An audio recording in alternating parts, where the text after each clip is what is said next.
Di video kali ini saya akan memaparkan materi tentang akuntansi keuangan lanjutan pertama di bagian bab 8 yaitu utang antar perusahaan. Sebelumnya izinkan saya memperkenalkan diri, saya Kezia Tabita William dengan NPM akhir 042. Nah, kita mulai masuk ke dalam materinya. Jadi, dalam kelompok usaha yang terdiri dari induk dan anak perusahaan, itu sering terjadi transaksi utang piutang antar perusahaan dalam kelompok. Nah, dalam laporan keuangan konsolidasi, utang dan piutang antar perusahaan itu harus dieliminasi agar tidak terjadi pengakuan ganda terhadap aset dan kewajiban dalam kelompok usaha. Nah, ada dua jenis transfer utang antar perusahaan, di mana yang pertama itu transfer utang langsung, di mana transfer utang langsung antar perusahaan ini terjadi ketika satu perusahaan dalam grup memindahkan kewajibannya kepada perusahaan lain dalam grup. Sedangkan kondisi kedua itu transfer tidak langsung antar perusahaan, transfer utang tidak langsung.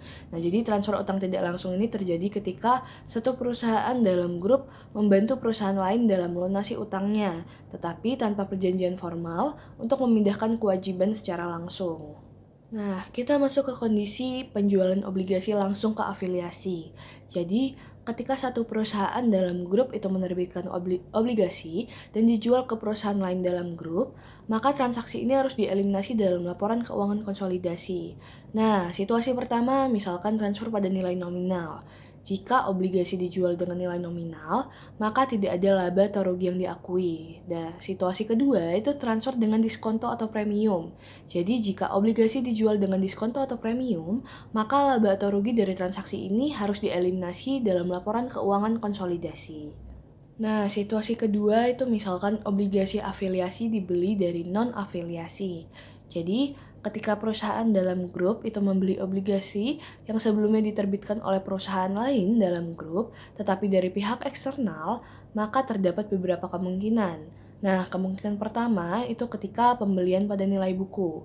Jika seperti itu, perusahaan dalam grup membeli obligasi dengan harga yang sama dengan nilai buku obligasi tersebut, maka tidak ada laba atau rugi yang diakui. Nah, kemungkinan kedua itu pembelian dengan harga lebih rendah dari nilai buku. Jika perusahaan dalam grup membeli obligasi dengan harga lebih rendah dari nilai buku, maka dari perspektif grup, obligasi tersebut dianggap telah dilunasi dengan keuntungan. Maka bisa kita simpulkan dari materi transfer utang antar perusahaan, transfer utang langsung dan tidak langsung antar perusahaan itu harus dieliminasi agar tidak terjadi pengakuan ganda dalam laporan konsolidasi. Sedangkan penjualan obligasi dalam grup itu harus dieliminasi, baik dilakukan pada nilai nominal, diskonto, ataupun premium. Jika obligasi yang diterbitkan dalam grup itu dibeli kembali dari non-afiliasi, perlu diperhatikan apakah ada keuntungan atau kerugian dari pembelian tersebut.